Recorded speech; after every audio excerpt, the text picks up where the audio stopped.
Hi అండి, నమస్తే. నేను మీ అను. అందరూ బాగున్నారా? ఇవాళ వీడియోలో బీట్రూట్ ఫ్రై ఎలా తయారు చేయాలో చూద్దాం. ముందుగా స్టవ్ ఆన్ చేసుకుని ఒక గిన్నె పెట్టుకోవాలండి. వేపుడు కదా, దలసరి గిన్నె పెట్టుకోండి, మాడిపోకుండా ఉంటుంది. నూనె వేడైన తర్వాత అర స్పూను జీలకర్ర వేసుకోండి.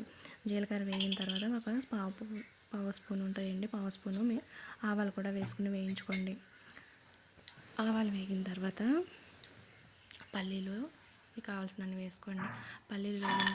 పల్లీలు వేసిన తర్వాత కొంచెం మినపప్పు వేసుకుంటున్నాను. మినపప్పు కూడా వేగిన తర్వాత మీకు కావాలంటే ఇక్కడ జీడిపప్పులు, పచ్చిశనగపప్పు కూడా వేసుకోవచ్చు. ఇవన్నీ మీడియం టు లో ఫ్లేమ్లో అడ్జస్ట్ చేసుకుని వేయించుకోండి. హై ఫ్లేమ్లో పెట్టుకుంటే మాడిపోతాయి కదా, అందుకని లో ఫ్లేమ్లో పెట్టుకుని వేయించుకోండి. తర్వాత వెల్లుల్లిపాయలు తొక్క తీసుకుని వేయించుకోండి. 2 ఎండుమిరపకాయలు చిన్న ముక్కలు కింద కట్ చేసుకుని వేసుకోవాలి.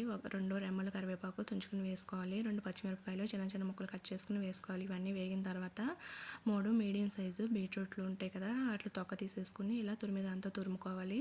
తురుముకుని ఈ తాలింపు పెట్టుకుని గిన్నెలో వేసుకోవాలి. ఈ గిన్నెలో వేసుకున్న తర్వాత ఈ బీట్రూట్ అంతటికి ఈ తాలింపు బాగా కలుపుకునేలాగా కలుపుకోవాలి. కలుపుకున్న తర్వాత కొంచెం పసుపు వేసుకోవాలి. పసుపు తగినంత సాల్ట్, మనకు టేస్ట్కి తగినంత సాల్ట్ వేసుకోవాలి. ఈ సాల్ట్ వేసుకున్న తర్వాత ఈ పసుపు సాల్ట్ బాగా కలిసేలాగా కలుపుకోవాలి. ఇలా మొత్తం కలుపుకున్న తర్వాత మూత పెట్టేసుకుని మగ్గించుకోవాలి.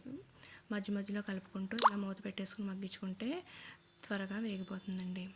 తర్వాత ఇప్పుడు టేస్ట్ సరిపోయిందో లేదో చూసుకుని తక్కువైతే వేసుకోండి. నాకైతే సరిపోయింది.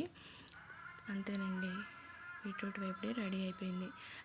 మీకు కనుక ఈ వీడియో నచ్చినట్లయితే లైక్ చేయండి, షేర్ చేయండి, సబ్స్క్రైబ్ చేసుకోండి. Thank you.